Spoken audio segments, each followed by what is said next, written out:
videoaula Moda e Mediana. Esperamos que ao final desta videoaula você seja capaz de calcular a moda e a mediana para dados discretos e dados em classes. A mediana é uma medida de posição que divide uma distribuição ou a amostra em duas partes iguais, ou seja, a mediana é aquele elemento que está exatamente ao meio da distribuição. Antes dela, temos 50% dos valores da distribuição e depois dela, também temos 50% desses valores.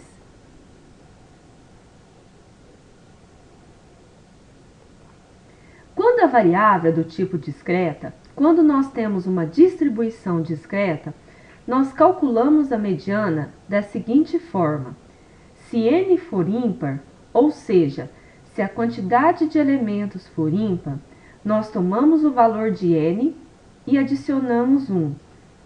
E da adição, nós dividimos por 2. Esta será a posição do elemento mediano. No caso, se n for par, nós localizamos a posição de dois elementos, do elemento n sobre 2 e a posição do elemento n sobre 2 mais 1. E localizando os elementos correspondentes a essas posições, nós calculamos a média aritmética entre eles.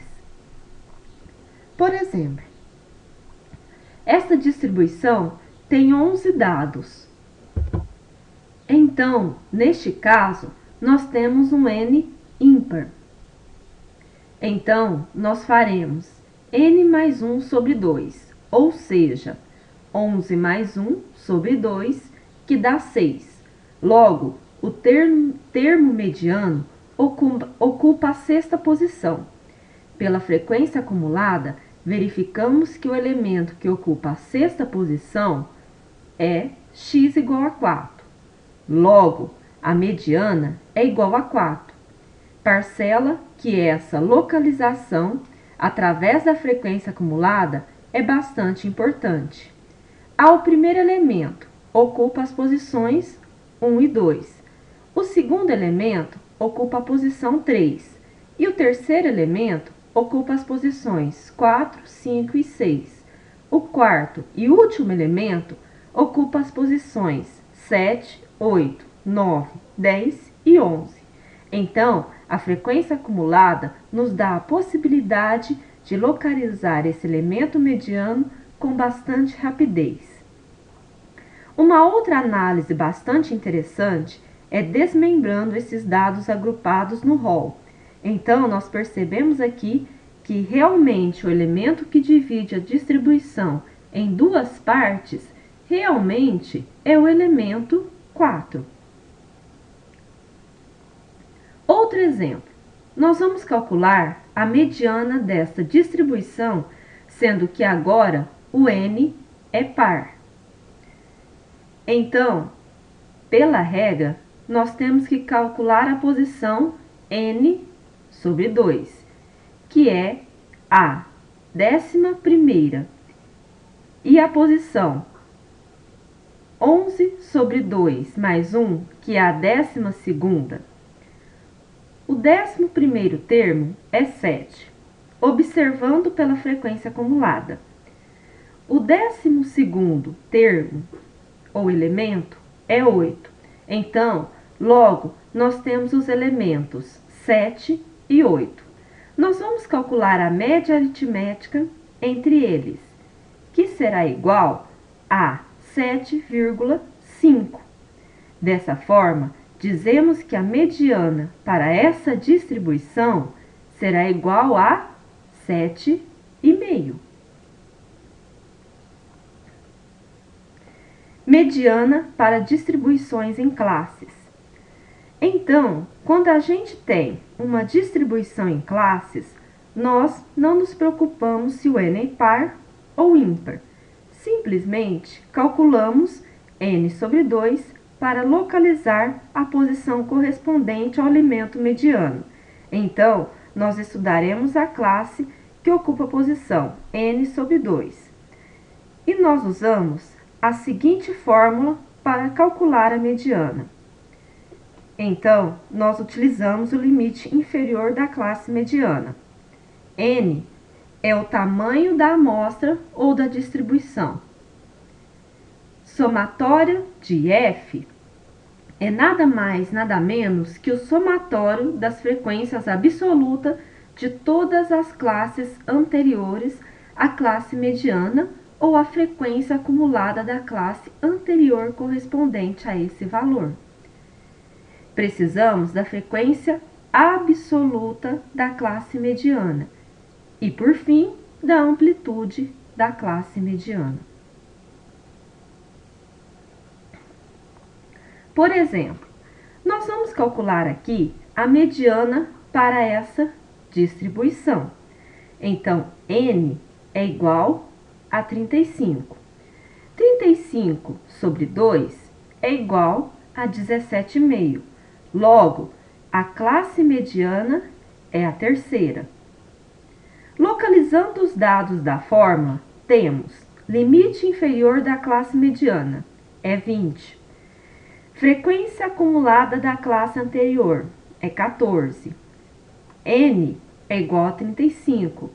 A amplitude da classe é 5, ou seja, vai de 20 a 25. E a frequência da classe mediana é igual a 11. Substituindo esses dados na fórmula, chegamos então a um valor mediano, que é 21,59. É muito importante observar que, nessa forma, temos que resolver primeiramente o que está dentro dos parênteses, para posteriormente multiplicar pela amplitude da classe e em seguida dividir por 20, que é a frequência da classe mediana, para depois, por último, somar a 20. Muitos alunos fazem confusão com essa fórmula. Antes de dividir por 20, de dividir por 11, eles já somam com 20, quando na verdade é preciso dividir primeiro para depois adicionar o limite inferior da classe, que é o 20. A moda é uma medida de posição que corresponde ao valor mais frequente da distribuição. Quando a nossa distribuição é do tipo discreta, é muito fácil você obter o valor modal, ou seja, a moda. Você observa qual é a maior frequência absoluta. Nesse caso, é 11. E o x corresponde a ela. É sempre 161. Logo, a moda é igual a 161. É bem simples, não é? Por outro lado, quando nós temos a moda para dados em classes, não é complicado. É um pouco mais detalhado que para dados discretos. Nós identificamos, num primeiro momento, qual é a classe que tem a maior frequência. Essa será a classe modal. E, posteriormente, nós utilizamos essa fórmula para o cálculo da moda, onde L é o limite inferior da classe modal. Δ1 é a diferença entre a frequência da classe modal e a da imediatamente anterior. Δ2 é a diferença entre a classe modal e a imediatamente posterior. E H é a amplitude da classe modal. Vamos a um exemplo. Calcule a moda da distribuição usando a fórmula citada. A fórmula de Kuiper. Veja que a maior frequência absoluta é 150. Aqui está. Logo, essa é a classe modal. Limite inferior da classe modal é 280. Δ1 é igual. Então, eu tomo a diferença entre a frequência da classe modal, que é 150, pela frequência da classe anterior, que é 140. 150 menos 140 é igual a 10. Delta 2 é a frequência da classe modal menos a frequência da classe anterior, que é 150 menos 60 será igual a 90. A amplitude da classe será igual a 100. Logo, a moda é calculada dessa forma, utilizando aquela fórmula vista anteriormente. Substituindo os dados, chegamos ao valor modal, que será igual a 290. Dessa forma, nós encerramos a nossa videoaula sobre medidas de posição.